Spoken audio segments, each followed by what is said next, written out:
This is the shoreline from out on the lake. And I love the, the gradations and how you start losing the landscape. But there was one little tree that stood out. I remember that piece, and I remember when I did it, feeling hopeful of things working out and rising above the clouds, rising above some of the bad stuff. In this career, it is a roller coaster ride, and there are times when you feel like you're rising above it, and there are times when you're down in the doldrums. And at that point, I just remember I liked that little tree rising above, and it was in the clouds, still covered, still veiled, but becoming stronger and rising. The piece is called Rising.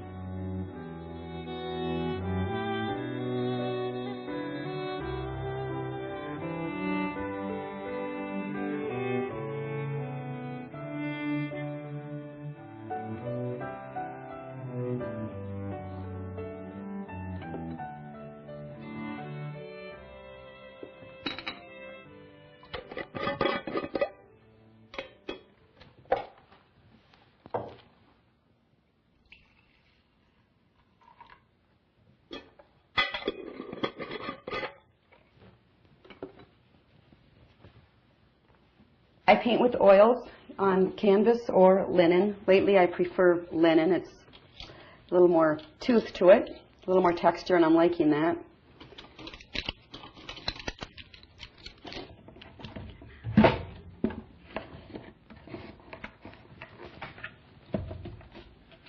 I definitely prefer a cool palette. I think even if I'm painting a bright golden field, that I'm still working with a cooler type of gold. And so a lot of grays, blue gray, purple gray, gray can vary greatly. This is actually a cloudy day, and it's the sun, but it looks like the moon to me in this painting, and that happens quite a bit in my pieces where day turns into night. And I usually let that happen. Whether it's a choice of colors, I don't do it deliberately. I don't know if it's my color choices, if it's a mood. But I think this picture turned into a night piece. I think I've always been intrigued by the darkness. It scares me. I've always been scared. I was the biggest scaredy cat when I was a kid. I was afraid of the dark. I was afraid of my own shadow. But it always intrigued me. And in looking at fairy tales, I always just wanted to crawl into that book and walk down that path, in that dark Hansel and Gretel type path.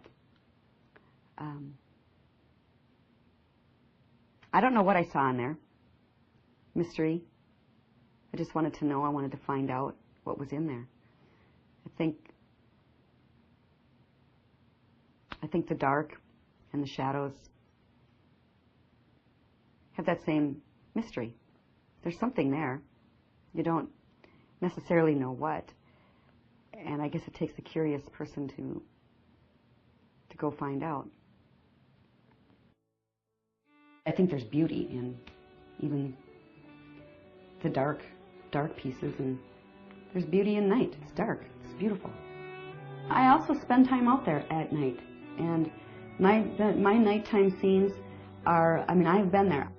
You become you get acclimated to the light or the lack of light, and you see the beauty. And looking into the forest, and you don't really know what's in there, and you kind of want to go, but you don't really want to go, and I just really enjoy that excitement. That's very exciting to me. And it's hard to paint because it's dark. You got to make a little path or throw some light in there somehow.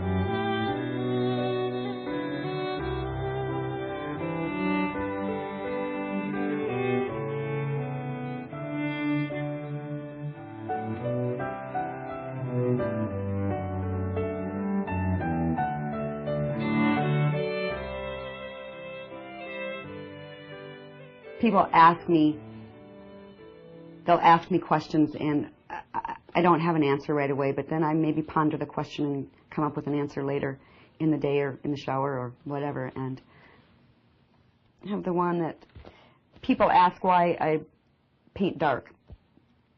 And I've said here that for me, that in the brightness of light, it is hard to see or appreciate light.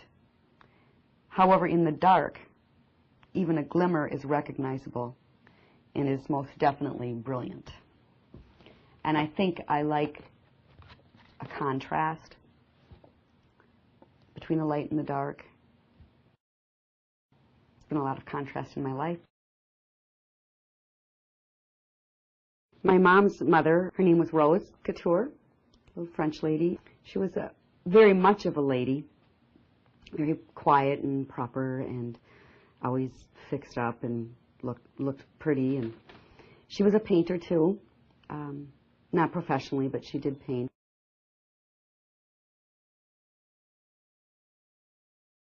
And that's my other grandma. I really wish I could have known her better. She was, I was about 6 when she died.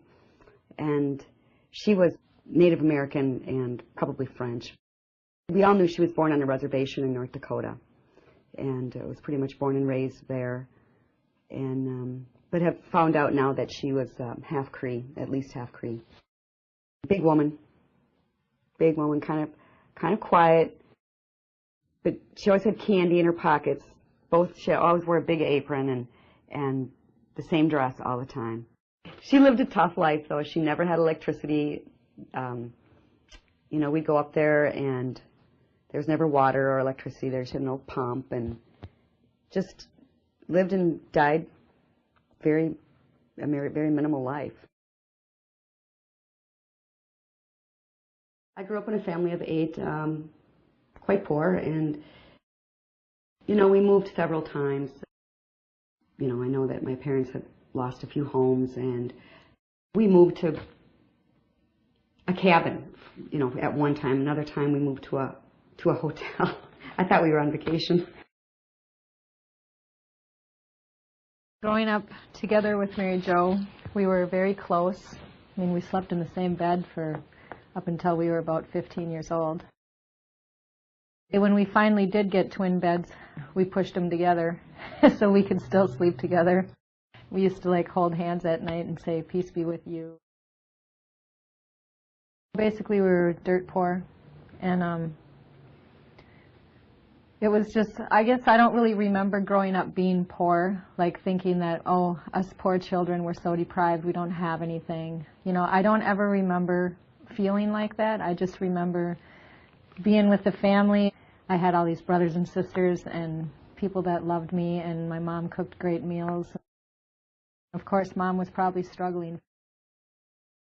My mom, she's a wonderful woman, very compassionate, loving, very upbeat, always smiling, laughing, funny, gets herself into messes, just full of life still today. She's 85 years old.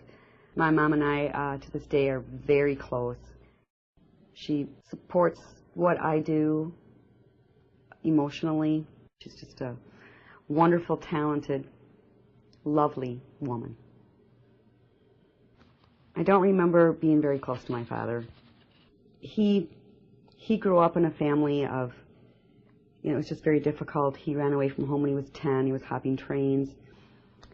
Prior to that, you know, he would have to go to the neighbors and get cabbages out of the gardens or different things. And I think just had a really tough life. And, you know, then gets married, has 8 kids of his own. He lived a tough life, and, you know, and I think that carried on into our life later in Dad's life. When I was probably about 14, he was drinking a lot. You know, eventually ended up leaving. And actually prior to his leaving was a difficult time at home, unstable, and a lot of unhappiness. When Dad left, we would run out of oil. Even when he was home, we'd run out of oil, and, you know, the pipes would break, and it was just, we were always in some dire straits. And I wasn't happy. I mean, I was very angry, and, you know, I told everybody that I just, you know, I hated my dad, and at the time I truly did. And then, you know, many years later, I welcomed him back into my life and kind of found him. Kind of wandered back into town and kind of found him and started taking him out for coffee on Wednesdays with my children, who he didn't even know. And just got to know him again, and really got to know him for the first time. I ended up, you know, in the end, really loved my father and was very glad not to have those angry feelings anymore about him. It was such a release. I think I might have got my sense of adventure and probably some of his restlessness that I think I might have got from my father. When I go out in nature, I do choose to make it as difficult as possible. Usually backpacking or kayaking with, I don't want a phone. I don't bring a computer. You know, I just want to be out there and absorbing the real sounds and sights of nature. Sometimes when I am alone in nature, I wish I had someone to share it with, but I don't feel lonely. I actually am comforted because I don't have anybody else to answer to or to talk to. I mean, I really like being alone. Thoughts come to me better, ideas. The passion that I have for the paintings is more obvious. And I think all of my senses are heightened when I'm alone. And I see differently, I hear differently, I witness and see things more than when I'm with someone else. I try to get something real, not just a pretty picture. I just don't want a waterfall. I want the feeling of it. I feel it when I'm there. And the deeper in the wilderness that you are, all of your senses are heightened. You have to be aware of things around you, of the dangers, of weather changing. I had my kids really young. I was 19 when I had my first one, and then got married right after that to his father, and had a couple more children. When the kids were small, I decided to pursue the painting again, and was painting at home and while they were home, and my husband was a hunter and fisherman and really wanted me to paint dogs and wildlife art, so that's what I did. And he, you know, supported that, and I did some shows, and I really decided to pursue it. I really enjoyed it, and when I started getting a little further along in my career, and kids were getting a little older and money was a little bit tight, he wanted me to get a real job. But I wanted to just keep pursuing my art. We just grew further apart, and I don't know. After I got divorced, I just really wanted, you know, to make a change in my life and try to boost my career as an artist, and very determined to pursue this art thing. And I packed the kids up and moved to Colorado. Sold my house after my divorce. Moved to Colorado and opened a gallery. I had no idea what I was doing. I just did it. And so I take my 15-year-old and 13-year-old daughter, pull them out of, you know, really delicate time in their life. And I'm thinking that this is a good experience for the girls. And we move out there, and, you know, and then I question if I did the right thing. If this was just purely selfish, or how difficult it was for them at 15 and 13 to move, make all new friends in high school, and to a very, very small town, Redstone, Colorado, a little town on the western slope. And we talk about it today. The kids and I are very close, and they insist that this was a very good experience for them. I still question it, but I question a lot of things that I've done in my life, whether they've been good or bad for myself, kids, and otherwise. her gallery, I mean, I thought it was the coolest gallery, and I was so proud of her when she opened that. She had a lot of her own work in there, but she also had some sculpture in there and some jewelry, and her catalog was part of her gallery too, and then she sold things out of her catalog. She was just really into getting this gallery going, and she was just so determined to make it work, and she was diligent about getting everything done. And however, the place, you know, where she opened it, it was just a little hard to make a living there.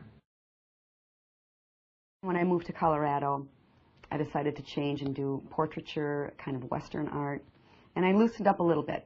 I was loosening up my style, and it was just a lot of fun. I really enjoyed it. But it still wasn't what I really wanted to do, and when I moved back to Minnesota from Colorado, it was a very difficult time for me. My two girls were both, you know, off at college. They left at the same time. Within 2 weeks of each other, I was pretty depressed, and I think it came out in some of my early landscapes, and I just decided to start doing landscapes. I went back to my maiden name, and I've never looked back. I really enjoy landscapes because it really is, it's emotional. I'm not trying to make it look like something. It's not mechanical. It truly is a freedom of expression. I paint what I want to paint, and not what I think somebody wants me to paint or what they're going to buy. I just paint what I want to paint, and I can't imagine doing anything other than landscape now. It may evolve in some way, but I'll always paint from my heart from now on. From Teddy Roosevelt, the joy of living is his who has the heart to demand it. There's, of course, a national park named after Theodore Roosevelt in North Dakota, one of my favorite parks. Very desolate place. When I take some of those trips, I typically opt for the back roads because there are the old barns and empty fields and all those lovely empty mystical places that attract me. When I'm out in the prairie, I sense a communion with the prairie, and I can almost see or hear the Native Americans, my ancestors, out there somewhere, and it's very spiritual to me. I had a artist in residence that I was granted on Isle Royale National Park, and that was a 3-week experience that was just absolutely wonderful. In a little cabin with just a rustic cabin, there was no electricity or running water. Just went down to the lake and got the water, and a little fireplace and a canoe, which isn't a whole lot of help by yourself on Lake Superior. But I had 3 weeks there, uninterrupted time to paint and explore. It was wonderful. And I've gone other times and just rented a cabin on the North Shore. And I like to go in November because it's typically nastier weather, and I like the deep browns and burgundies. The lake is a nice steely color, wavy, rough, wild. She'll go camping. I mean, she's camped, and yes, she's afraid, but I think she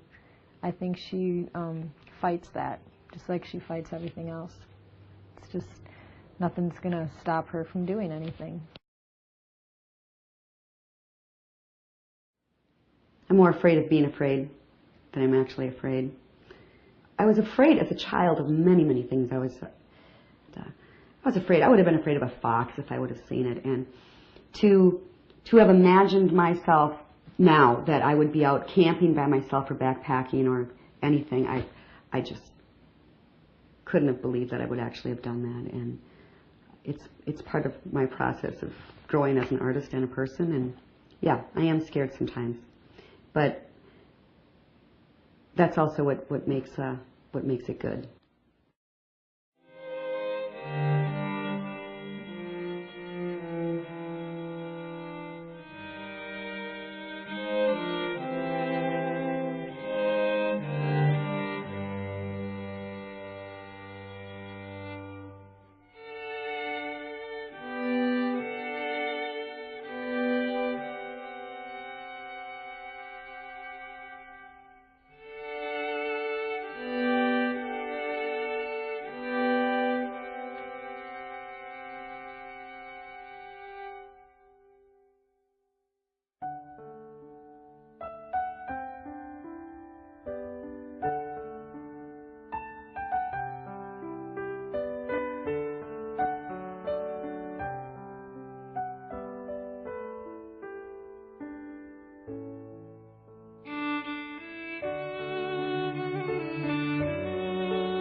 None of my paintings are, to me, are places.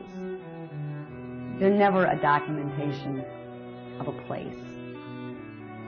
You know, they're thoughts. I think a lot of people see a melancholy in my work. Again, that dark palette that I choose. A sadness. Some people find calm and peace in it. I'm definitely not a sunny day painter, I know that.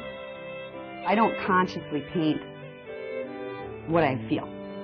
I think it's just inevitable, you just do. It's sometimes a scary thought for me to think that I have to be in a melancholy state of mind to create a successful piece. That is what my paintings are about.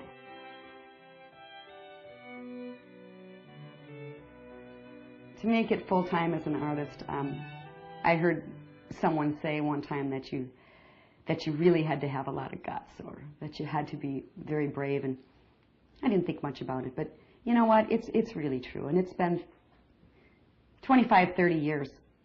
You know, and I have had odd jobs here and there, but it's a very difficult career choice. It's sometimes heartbreaking, financially devastating, but the benefits, there's a lot of benefits, and when it works and when things go well, I just can't imagine a better feeling, and the satisfaction in the doing of the work. And there are those moments on the easel when you're actually working on it that, oh, it's so exciting, and I just want to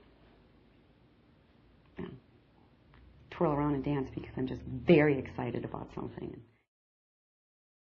The shows, I mean, I enjoy doing, I don't do many shows, but I enjoy doing the shows that I do for just to hear what people have to say about them.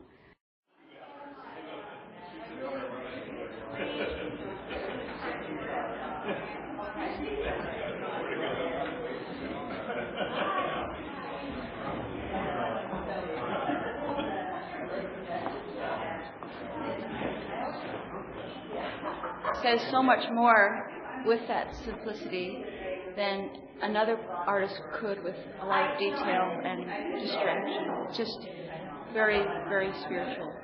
Real wilderness it bites back, and there's a real kind of a desolation and kind of a hard edge to it that I think her work gets at. I enjoy the North Shore, so the pictures that I've seen of Lake Superior, you know, kind of take you back up there, which I think is really neat.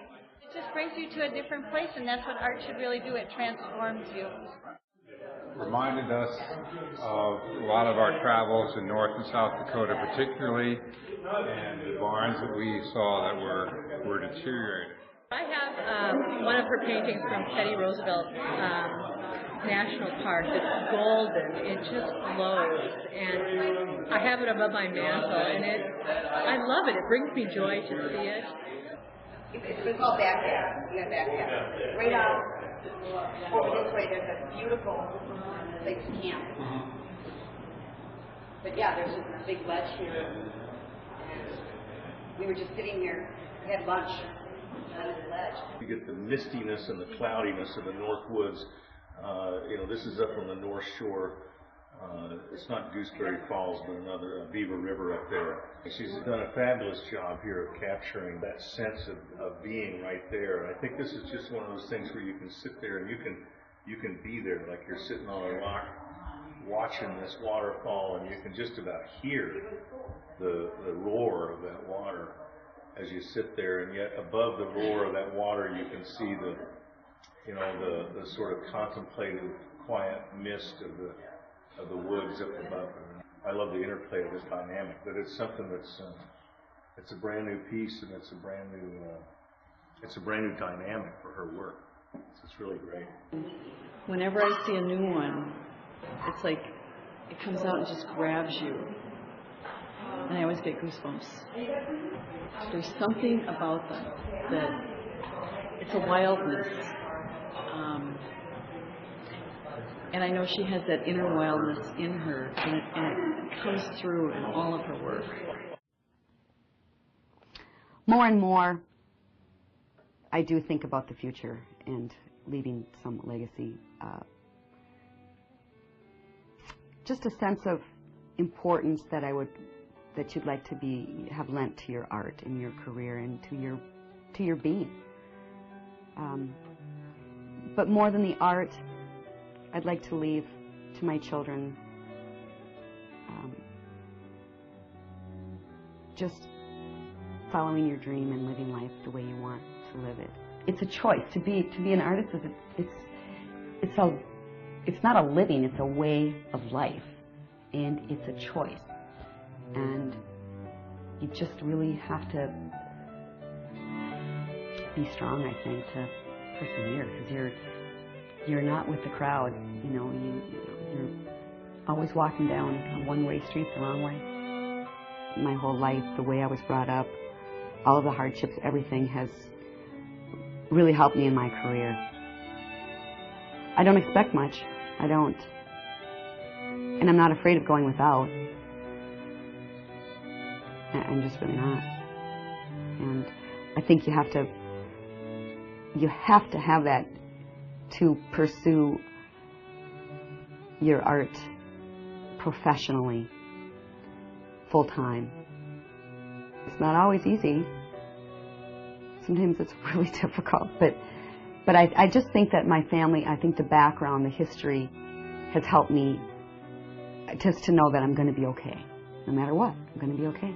I'm out of heat, don't have a house, been there, done that. You know, it's all going to work out. Sun's going to shine tomorrow.